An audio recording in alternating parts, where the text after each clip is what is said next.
All right, welcome back to another episode of Bearded Outdoors. It is the middle of February, and like the last several years, here in Northwest Ohio, we've had a few days in the forecast that are going to be abnormally warm, which gets everybody amped up for the walleye run, gets the spring fever going a little bit harder for everyone. And of course, has already got some people trying to catch that first walleye. They want to be on the wall of fame over at the tackle shop in Maumee, Ohio. In any case, we're going to talk a little bit about the walleye run, specifically the Carolina rig that we all use to catch these fish as they come into the river from Lake Erie to spawn. And I'm going to show you 3 ways to rig that Carolina rig using 3 different weight styles. So let's get into it.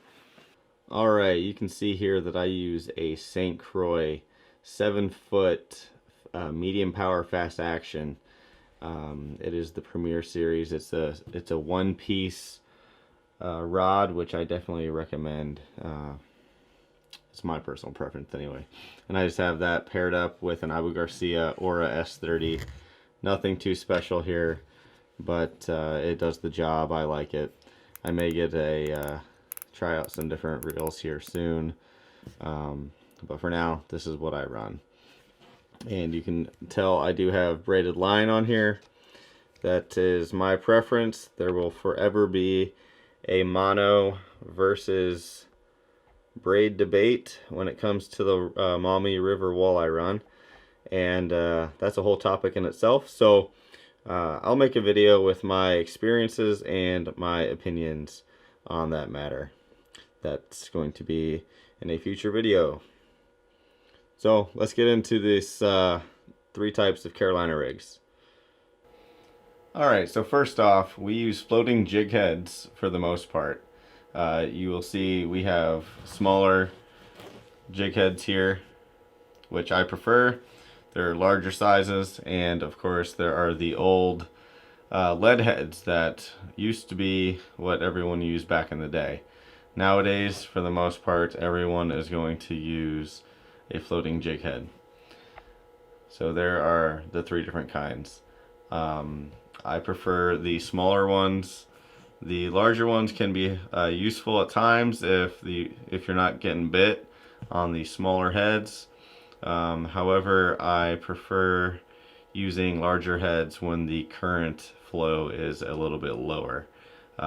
They seem to really get ripped through that current when the water is moving fast. So now for the most common use of the Carolina rig, you're going to have your braided main line attached to your inline sinker. This is a 1/2 ounce weight, and from there, regardless if you use mono or braid, you're going to have your main line, which is going to be mono or braid, and then typically you're going to use a mono leader. So at the other end of the inline sinker, you will have your mono leader attached all the way down here to your floating jig head. For the inline sinker, I usually prefer a Palomar knot attached at the main line, and usually will use an improved clinch knot attaching my leader. For the jig head at the bottom of the leader, it's whatever you can tie at the time. I switch back and forth all the time between an improved clinch and a Palomar. A second option is going to be using an egg sinker and a small barrel swivel like this. I prefer to use a bead in between the egg sinker and the swivel, and that is basically to preserve my knot. As that egg sinker slides up and down the main line, it bashes up that knot, and over time will fray it a little bit. So you can use smaller beads. I just used one that I had available right now. But again, so you got your main line, thread on an egg sinker, and thread on a bead and tie it onto your swivel. And then from the swivel, you're going to attach your leader, which is going to be mono, again, going down to your floating jig head. And I'm using pretty much the same knots as I would the inline sinker. Now, a third and less common option is to use a Palomar knot to your barrel swivel and leave the tag end on the end of the knot, so you have this tag line sticking off, and throw on some decent sized split shot. And what this allows is when you snag, which you will snag when you're fishing the Maumee River, when you get hooked up on the bottom, if you snag at the weights, these weights are going to rip off, and they are cheap, so it's easy to just throw more on. And if they rip off at the weights here, you're saving your barrel swivel, your leader, and of course your floating jig head down here. Another benefit of the split shot is you can quickly adjust your weight. And sometimes you might want to even start with this rig and get an idea based on the flow of the river how much weight you need before tying on and cutting and retying on other weights. So it's a good way to quickly adjust the weight you're throwing. Now, no matter which of the three rigs you're using, you're going to throw on a grub, a twister tail grub, onto the floating jig head. And I'll show you here in a second what that looks like. So that's what the floating jig head looks like with your grub. And there are different size grubs, anywhere 2-inch, 3-inch, 4-inch. I stick with kind of the middle ground. It's nice to have the larger and the smaller on hand in case you're not getting bit. You want to kind of change around and see if any other combinations work. And of course, when it comes to the floating jig heads and the grubs, there are a ton of different colors you can try. And at times the color does not matter, and other times it seems like it does, because everyone's getting bit on pink or chartreuse or some other color. So here's a final comparison of all three rigs side by side, with the inline swivel, the split shot rig, and the egg sinker rig with the bead.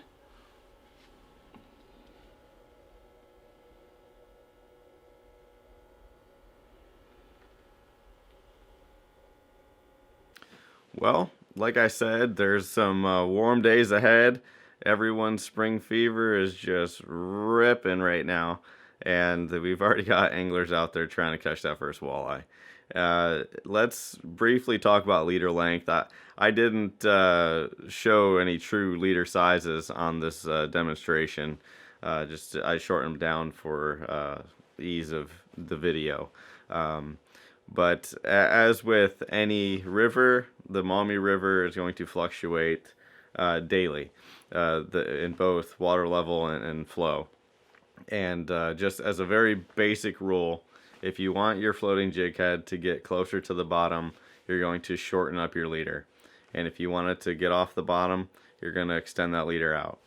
And I'm not going to go into the strategy of when and why you're going to do those, but that would be how you do it. Of course, adjusting weight as needed. The idea with the weight is you want it to tick the bottom. You don't want it to go too slow. You don't want it to be too light of weight and just rip through the current. You still want to feel that tick so you can feel the bite when you hook up with a fish. Now, there are a lot of new anglers that come to the run every single year. Probably thousands of them every year that are brand new. And maybe they only come out one day. Others figure it out and they stick around. So hopefully this video is beneficial to any new anglers. If you have any questions, leave a comment below. I'd love to try to answer your questions for you. And if you found this video helpful, hit that thumbs up.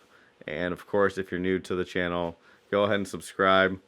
There's going to be some additional how-tos. I might do some videos on equipment that I like and find useful for the run to make things go a little bit better. And of course, there will be some footage of me fishing the run, whether it's from my boat or whether I'm shoulder to shoulder combat fishing with everybody else. It's going to be a good time, and I'll be working to get some good content for all of you.